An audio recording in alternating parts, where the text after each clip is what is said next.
ka-Jowa Bells, ito naman muli si Inday Ruping at your service.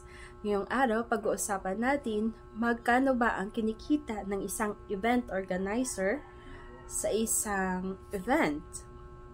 So kung kayo ay merong talento sa pagiging event organizer, so dito malalaman nyo kung paano ito sisimulan at magkano ba ang kapital para magsimula ng isang negosyo. So bago tayo magsimula, huwag niyong kalimutan na i-subscribe yung channel na to para ma-update kayo sa iba ko pang gagawing mga video. So magsimula na tayo. So nagsimula ako ng pagiging event organizer noong nakaraang taon lang. So bago ako naging event organizer, itinest ko muna yung talent ko. Ang ginawa ko tuwing my birthday, so ako yung nire-request ng kapatid ko kung paano ito i-design yung mga balloons, mga tela na gagamitin sa mga skirting, ganun. So, ngayon tinutulungan ako ng aking kapatid sa pagiging event organizer. So, ang ginagawa ko is, yun, nagkaroon ako ng maliit na puhunan. Nagsimula ako sa 500. At bumili ako ng balloons. Katapos, dahil meron na akong mga tela, so ginagamit ko na lang yun para sa mga skirting. So, yung kapatid ko yung magaling sa skirting. Ako naman sa mga balloons, sa mga designs. Ayan, so madali lang naman itong gawin. Basta, meron lang tayong passion sa paggawa nito. Or, hindi naman kaya, pwede naman kayong magpanood ng mga kung paano gagawin yung mga balloons, paano ba ito i-organize. So, madali lang naman yan.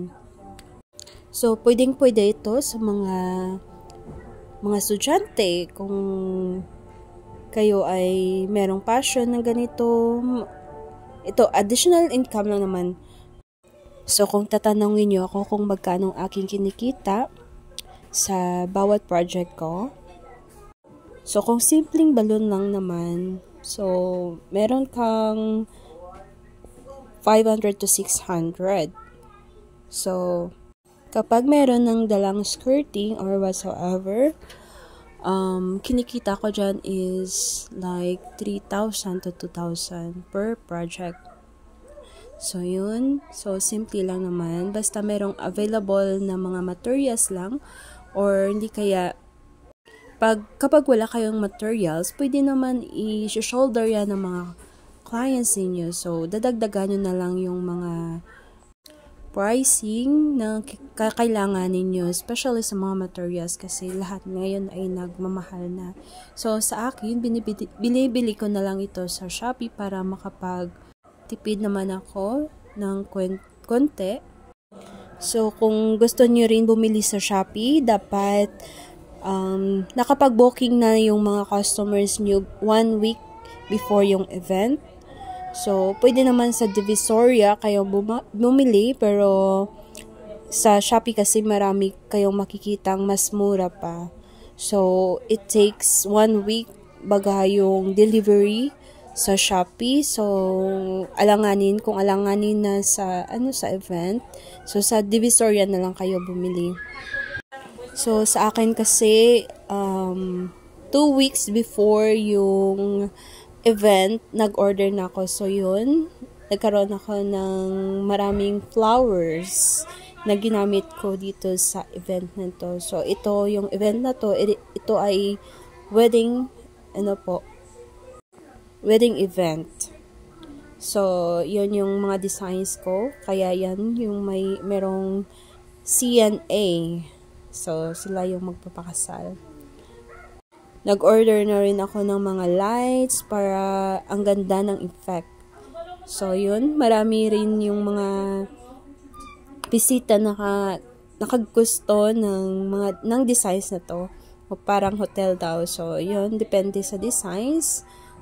So, yung pricing ko nito, yung designs lang is 6,000.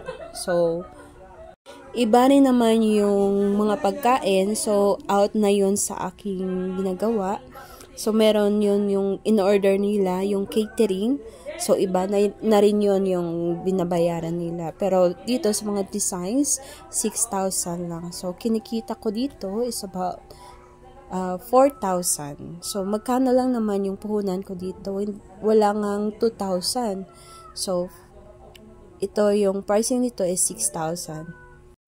Pwede rin naman kayong magdaragdag ng pricing guys, depende sa mga kakailanganin nyo ng mga materials. So since mga suki naman yung nagpapagawa sa akin, binibigyan ko sila ng discounts.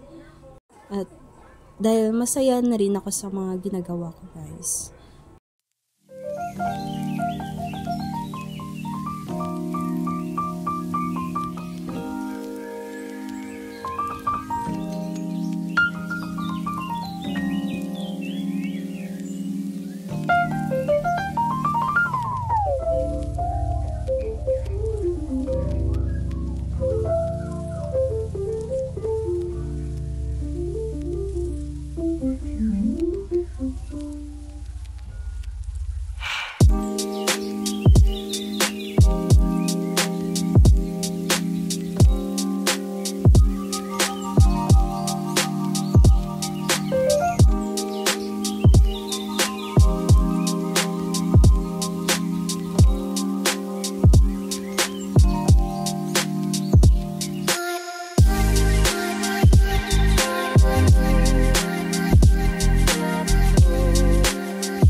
So, yun, sinimulan na rin ng kapatid ko ang pag-skirting. Siya kasi yung magaling sa skirting.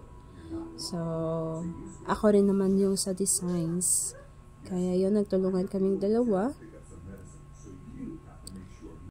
Hindi ako nagbibigay ng malaking pressure guys kasi sa hirap ngayon ng buhay. So, ginagawa ko na lang is binibigyan ko ng discounts yung mga customers ko. So, I hope nakatulong ako sa inyo guys na magkaroon din kayo ng idea kung paano magkaroon ng negosyo dito. So, yun, online lang to guys. Pinost ko lang online. So, yun, nagkaroon ako ng extra income habang meron din akong ginagawang ibang business. So, hanggang dito na lang aking video. See you next time!